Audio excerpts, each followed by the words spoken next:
بسم اللہ الرحمن الرحیم، السلام علیکم ورحمۃ اللہ وبرکاتہ۔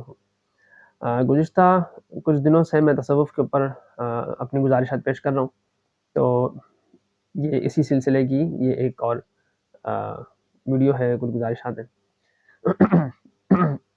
تصوف کیا ہے اور اس کا کیا مقصد ہے یا کیوں ہے، اس کی ضرورت ہے نہیں ہے، اگر ہے تو کیوں ہے، تصوف کیا چیز ہے؟ تو پہلے تو تصوف یا تزکیہ جو بھی ہم کہتے ہیں، بلکہ ان 5 چیزوں کو نوٹ کر لیں۔ سب سے پہلا لفظ ہے تزکیہ، اس کو قرآن نے استعمال کیا ہے، اور اس کو آپ صلی اللہ علیہ وآلہ وسلم کے جو 4 بڑے مقاصد قرآن نے بیان کیے ہیں، قرآن میں 4 جگہ پر، ان میں سے یہ ایک مقصد ہے تزکیہ، ٹھیک ہے۔ دوسرا نام حدیث میں آیا ہے وہ ہے احسان، ٹھیک ہے، اور پھر سلوک بھی کہتے ہیں، طریقت بھی کہتے ہیں، اور تصوف بھی کہتے ہیں۔ میرے نزدیک تزکیہ کا لفظ ہی استعمال کرنا چاہیے یا احسان کا لفظ استعمال کرنا چاہیے۔ کیوں؟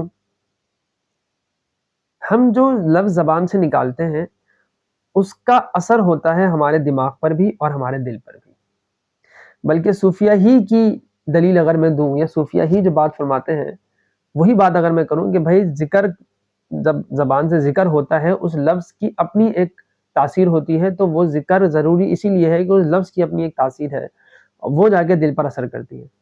تو میں حیران ہوتا ہوں کہ جب لفظ کی تاثیر کو صوفیہ اتنا مانتے ہیں اور واقعی صحیح مانتے ہیں، تو پھر وہ تصوف کا لفظ استعمال کیوں کرتے ہیں، تزکیے کا لفظ استعمال کیوں نہیں کرتے؟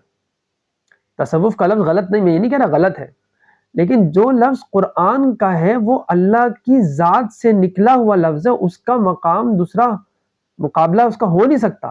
جو اس کا مقام ہے لفظ تزکیہ کا، جو مقام اور جو اس کا اثر ہے وہ دوسرے لفظ میں ہونا ممکن نہیں ہے، ممکن ہی نہیں ہے۔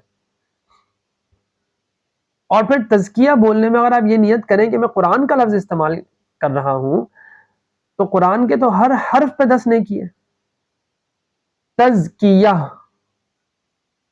تو 5 حروف ہیں، 50 نیکی تو تزکیہ بولنے میں ہوگی، تصوف بولنے میں کتنی نیکیاں ملیں گی؟ ٹھیک ہے، اور نیکی تو چلیں میں سمجھا ویسے کہہ رہا ہوں، اصل بات یہ ہے کہ جو لفظ میرے رب کی ذات سے نکلا ہوا ہے اس کی جو تاثیر ہے، جو اس کا، اور پھر وہ اصل ہے۔ اور زبان جب ہم جیسے میں بولوں گا جی تزکیہ نفس، تو خود ایک فیلنگ آئے گی یار دل کی پاکیزگی۔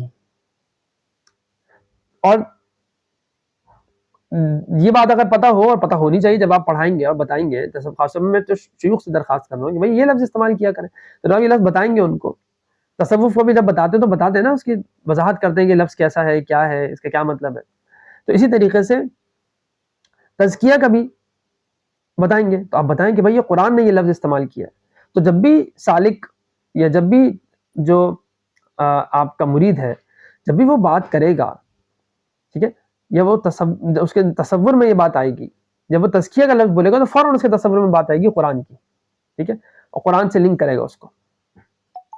تو یہ قرآن کی طرف رجوع کتنی بڑی بات ہے، قرآن کی طرف ہر دفعہ یہ تزکیہ جب بولا جائے گا تو قرآن کی طرف ذہن اور دل متوجہ ہوں گے۔ تو یہی تو اصل ہے مقصد، کہ اللہ اور اللہ کے کلام کی طرف ہماری توجہ ہو، اور کیا ہے مقصد یہی ہے۔ تو لفظ سے ہی مقصد حاصل ہونا شروع ہو جائے گا۔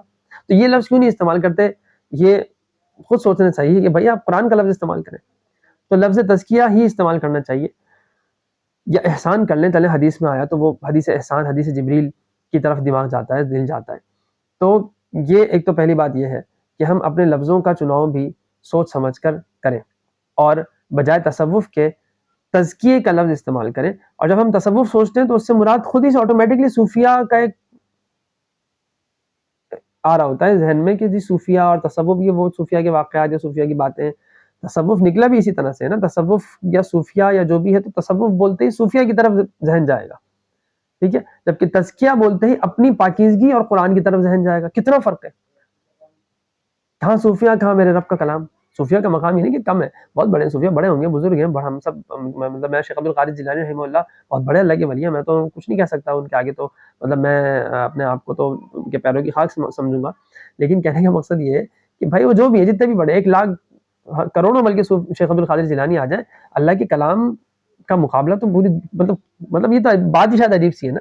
تو اسی لیے جو لفظ اللہ نے اپنے کلام میں استعمال فرمایا ہے نا، اس کو استعمال کرنا چاہیے۔ جزاکم اللہ خیر، السلام علیکم ورحمۃ اللہ وبرکاتہ۔